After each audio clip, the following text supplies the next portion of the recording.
today's tutorial, I'm going to go through with you how to create a magic ring, and I've created a circle here, which is a perfect example of using a magic ring, as it's created a really nice, tight, beautiful finish to the center of this circle. Now you could use this magic ring for when you're making toys, perhaps like the head of the toy, the arm, whatever it is that you're creating that requires that tight center.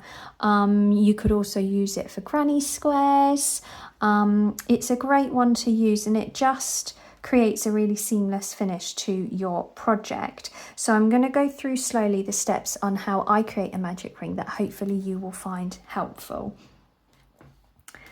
So taking your yarn and taking the end across my palm. Oh, I came out of the shot there, sorry. There we go. Taking the yarn across my palm, and I'm using my thumb to hold it in place on my forefinger. Now I work around 2 fingers for a magic ring. Not sure why, but it's what works for me. And I'm going to wrap the yarn around the 2 fingers, and then I'm going to create a cross shape on the top of my 2 fingers, and then I'm just using my ring finger to hold that in place. Now I'm going to be working on the top 2 pieces of yarn here, so I'm going to take my crochet hook under the first piece of yarn, and then I'm going to make sure the tip of the hook here is facing down to take it over the second piece of yarn, and then I'm going to pull that through and twist my hook around to hold it in place. Then from there I'm taking the crochet hook under that piece of yarn and pulling through with a slip stitch to secure in place. And there you can see you have your magic ring. I'm going to show you that one more time and just bring you in a little closer. So we have the yarn across the palm of our hand, thumb to forefinger, 2 fingers, wrap the yarn around into that X shape. Ring finger is holding that top piece in place. We take the crochet hook under the first piece of yarn, turn over to pull that second piece of yarn through, twist as we come up to hold it in place. Then that working yarn we take over the hook to then be able to pull through that loop to secure in place. If this end piece of yarn is all twisted, you can just take it out so it's nice and in place there. So from there you will want to follow your pattern, whether that's double crochets, treble crochets, however many, 12, 15, whatever the pattern says that you're working into the magic ring. So I'm just going to demonstrate by taking some treble crochets into the magic ring here. So I'm starting by chaining 3. If you're more familiar with US terminology, this is a double crochet. You want to make sure that as well as going into the center of the circle here, you are also working around the end yarn as well.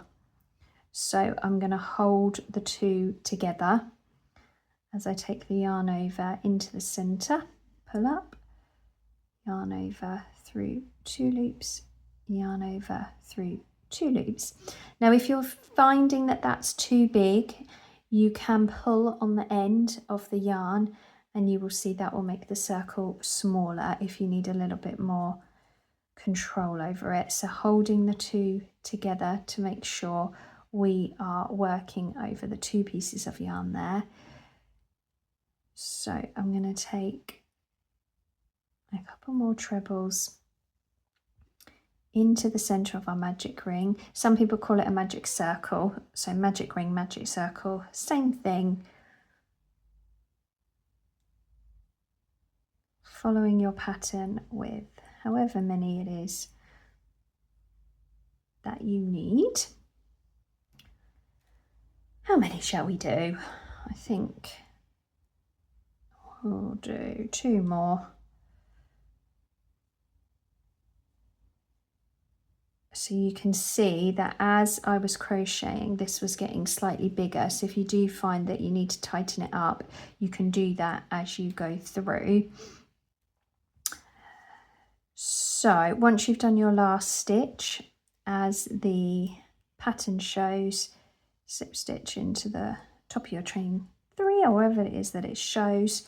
I just want to show you how we do that. So it looks a little bit of an odd shape at the minute, but if we take the end of our yarn, hold that down, and as we can hold it so you can see, as we pull, it closes the center up really beautifully